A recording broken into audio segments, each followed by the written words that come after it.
Good evening, fellow punters. Mickey D with you here on Sunday evening about 5:30 with a couple of selections for tomorrow.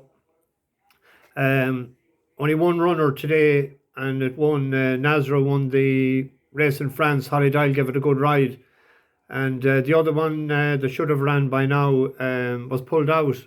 Obviously, the wrong money. It was 8s into 3s, and it's bigger prices even I think yesterday evening. So obviously the wrong people had it backed, and it was pulled out. That'd be my looking at it anyway. But on to tomorrow. We have two more still to run this evening at Pontefract. On to tomorrow. That in the 6:45 at Ballinrobe. Regular viewers will know that I tipped up this the last time I didn't run. Talbot, number 1. It was second for us in Sligo over 10 furlongs at its first try beyond the mile. And it was outstayed in the last 100 yards.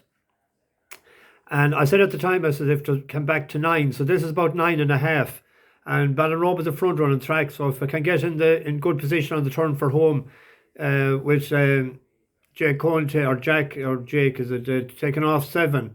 It's rated 79. So it should be competitive. It's 5-2 favourite, so we could go 2-point win on that. The trainer is going well, O'Brien. Like in the last 21 days, he has 69 runners, 14 winners, and 20 places. And the jockey has had 3 winners. That's not too bad for or 4 winners. I think 4 in the last couple of weeks, which isn't too bad for an apprentice. And then there's an interesting maiden, and there's a strong favourite, but it hasn't ran. I think it's 13-8 or 7-4. But the third favourite is the one that I'm like here. It's over. It's nearly 1 mile 2 furlong.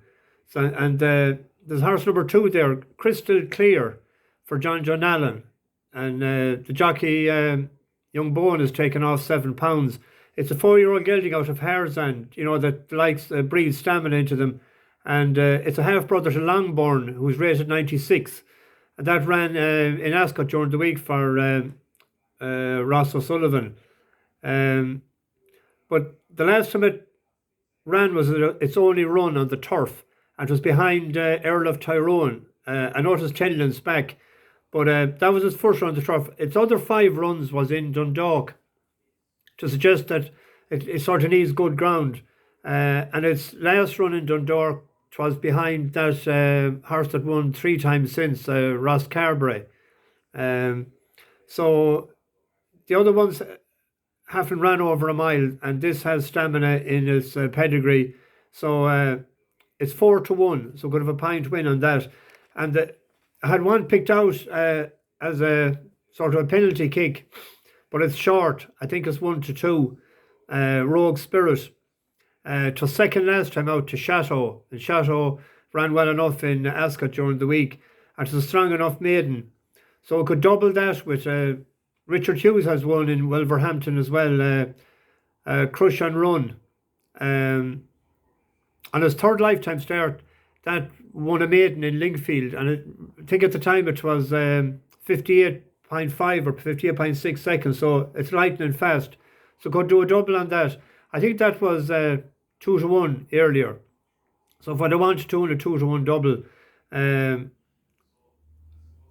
I thought we might get evens on Rogue Spirit, but we won't. And for people, there's a race tonight in Santa Anita, the American Stakes. It's at 2:12. That'd be 2:12 a.m.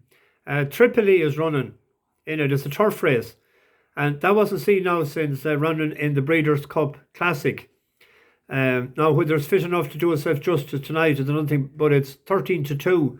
And I thought for anyone that might want to put a bet on before they go to bed, and they might see a few pound in their account in the morning, Tripoli, John Sadler trains it, but it's bred out of Kitten's Joy.